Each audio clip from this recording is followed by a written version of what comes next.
Number 5. Air for your tires. Back in the day, every gas station had a free air hose just sitting there, waiting for you to use it. You pull up, fill your tires, and drive away. No quarters needed. But something changed in the late 1970s. Someone looked at these air hoses and thought charging people for air would be profitable. And so, the coin-operated air machine was born. The companies claimed they needed the money for maintenance costs. Meanwhile, California passed a law saying stations had to provide free air if you bought gas. But the stations found a loophole. They made the machines coin-operated and put up tiny signs saying, "Ask attendant for free air." Good luck finding an attendant who knows about this. These machines now charge about $1.50 for a few minutes of air. That's enough time to fill maybe 2 tires if you're as fast as a NASCAR pit crew. Some stations even have credit card readers on their air machines now. Because nothing says modern convenience like paying to inflate your tires with air that's literally everywhere around us. Number 4. Resort fees. Resort fees are one of the biggest scams in the hotel industry. You find an amazing deal, $99 a night in Vegas. But when you get to the hotel, that $99 room is actually $159. Back in the 90s, some genius at a Las Vegas hotel had an idea. Instead of including everything in the room price like hotels had done forever, they would split it up. That way, they could advertise a lower price and then surprise guests with extra charges later. It's like going to a restaurant that advertises $5 burgers.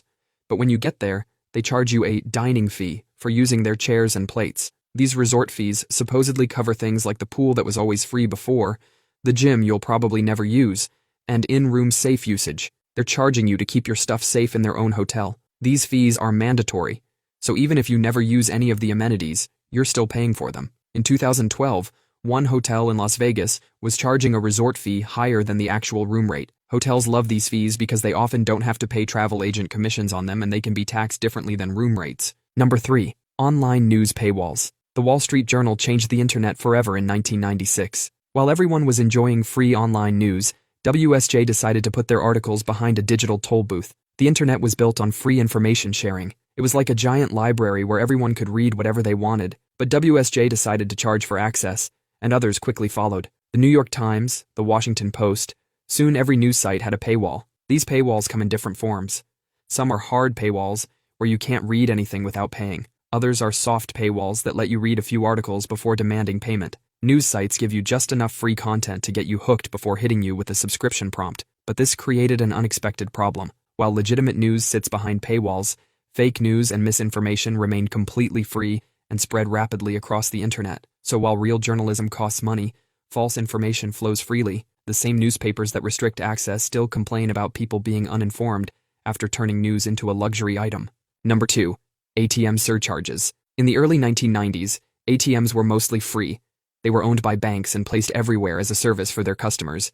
It wasn't meant to be a profit center. Then independent ATM operators came up with an idea. They started putting ATMs in convenient spots like stores and bars, but with a catch. They charged people for using them. The banks noticed this and realized they could also charge people for accessing their own money. And just like that, ATM fees became the new normal. Today, the average ATM fee is over $4.70 per transaction. That means if you take out $20, you're paying almost 25% in fees just to access your own cash. Some ATMs in places like Las Vegas even charge up to $10 per transaction. These fees make banks billions every year. We now live in a world where we pay money to get our own money. It's exactly like paying rent to live in your own house. And it all started because one company decided that convenience should come with a price tag. Number 1. The commercial greeting card. It's 1843, and Sir Henry Cole, a busy Victorian gentleman with too many friends, has a problem. He needs to write personal Christmas letters to everyone he knows. Back then, not sending a handwritten letter was basically like unfriending someone on Facebook.